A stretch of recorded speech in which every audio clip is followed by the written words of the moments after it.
There will come a moment, not in war, not in glory, but in silence, when the world will lean in to see if you flinch. Stand, not for show, not for pride, but because you are no longer waiting to be rescued from yourself. The warrior does not ask the wind to be still. He plants his feet in the storm. This is not strength in the way the world sells it, muscle, noise, bravado. No. This is rootedness, the kind only found through solitude, forged in stillness, and carved by time like moss on stone. Musashi once said, "Step by step, walk the 1,000-mile road." He meant, do not sway with every breeze. Do not kneel to every passing emotion. He meant, if your stance is not grounded, your sword will shake.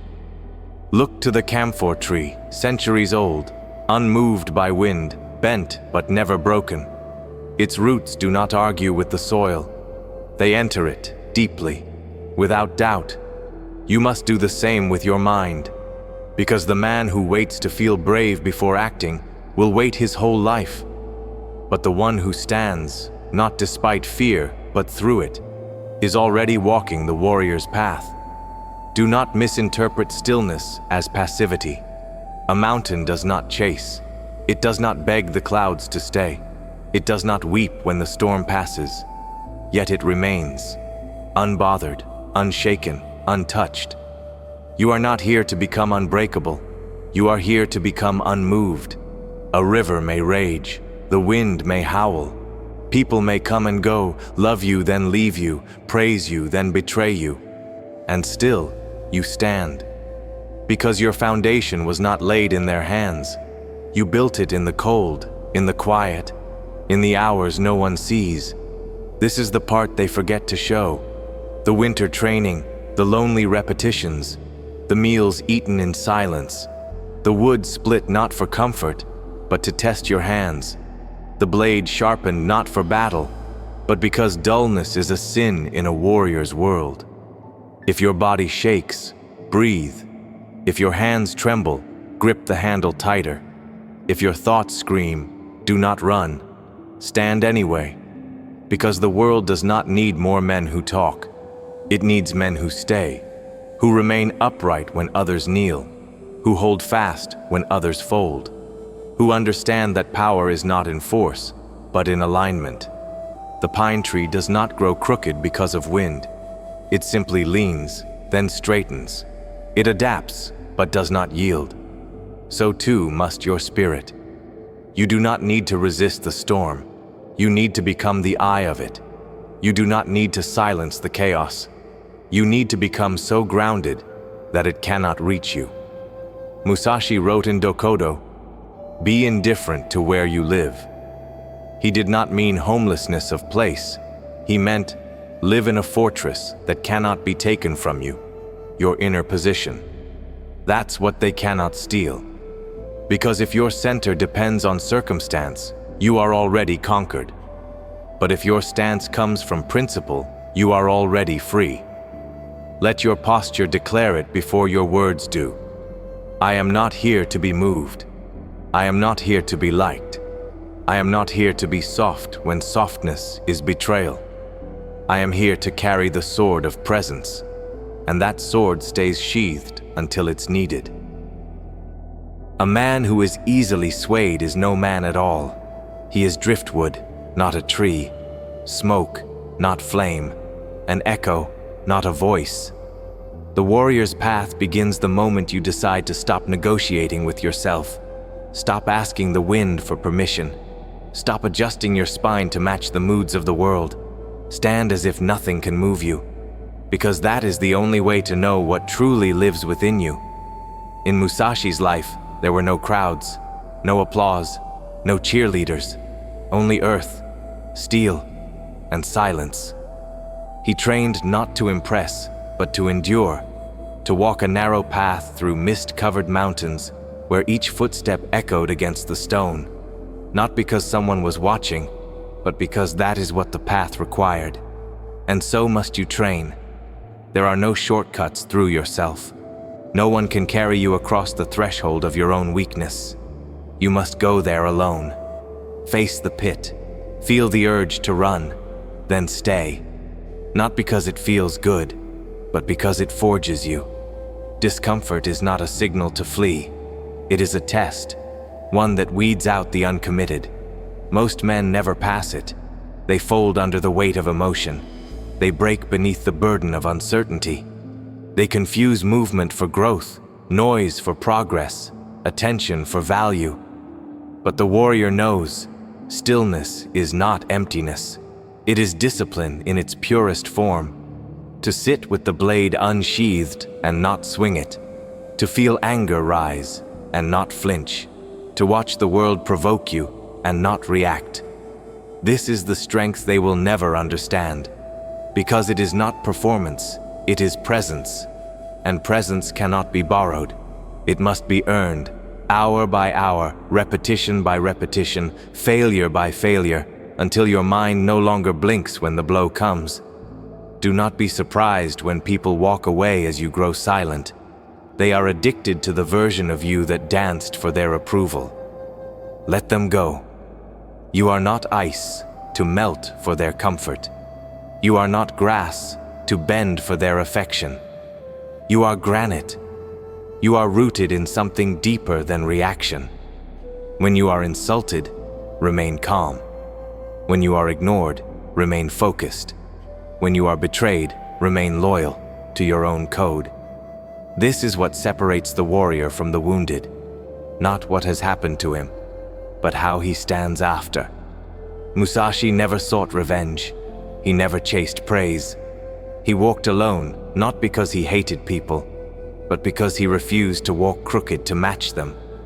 So ask yourself, do you want to be seen, or do you want to be sovereign? Do you want comfort, or do you want clarity? Do you want the easy warmth of applause, or the unshakable fire of presence? If it is applause, step back. If it is clarity, then stand up, straight, silent, and unmoved. Let every scar on your spirit be a mark of where you refuse to bow. Let every moment of silence become a forge in which your will is reforged. And let every temptation to break be met with this simple answer: I do not move. You must train for the day they do not return your call. Train for the morning the sky offers no answer. Train for the silence that follows loyalty betrayed. The world speaks of growth, but the warrior trains for loss. He does not count victories, he counts scars. Because the path is not made by triumph, but by how many times you refuse to vanish after being struck. You must prepare for the absence of applause, for the empty seat beside you, for the day you realize no one is coming to understand you. And yet, you do not collapse. This is not pessimism, it is preparation. Because the warrior's training is not for comfort, it is for collapse. You will lose people. You will lose status. You will lose versions of yourself you once thought eternal. And when it happens, the weak will reach outward, but you will reach inward. Because your center does not live in what you hold. It lives in what you are willing to hold without breaking.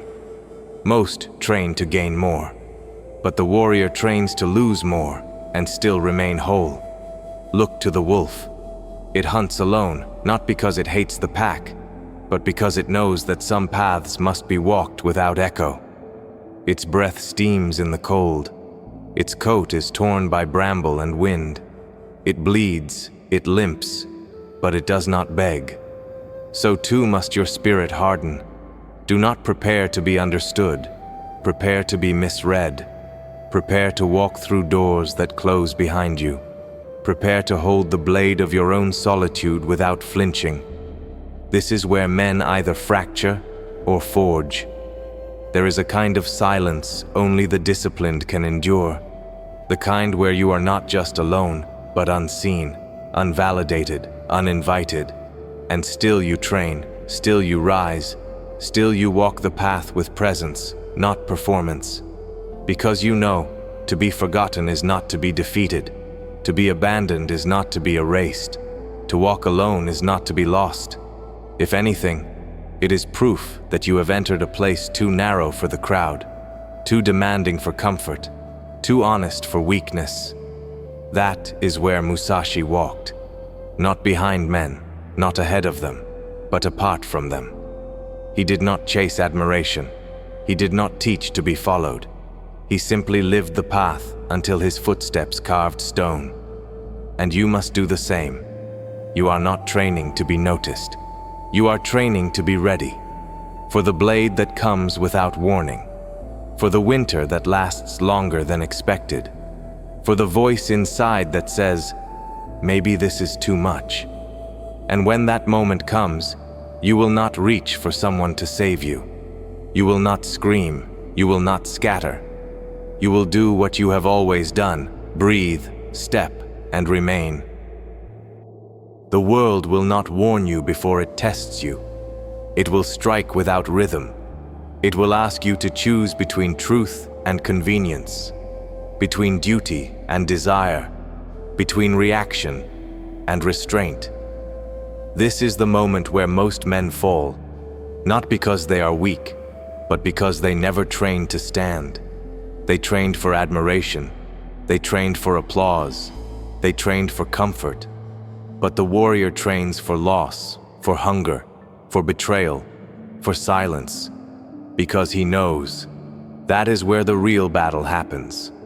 Not in the clash of blades, but in the unseen hour, when your mind turns on you, when your heart begs for ease, when your soul is tired of waiting, and you still do not move. Because you know this moment is not the enemy, it is the furnace. And what emerges from it will either be ash or iron. So test yourself. When you feel insulted, say nothing. When you are tired, train anyway. When you feel lost, do not grasp. Just stand. Like the crane in the flooded marsh. Like the hawk in the windless sky. Like the pine clinging to the cliffside in winter. Nothing moves them. Because they belong to a deeper rhythm. Not the rhythm of noise, but the rhythm of nature, of death, of time.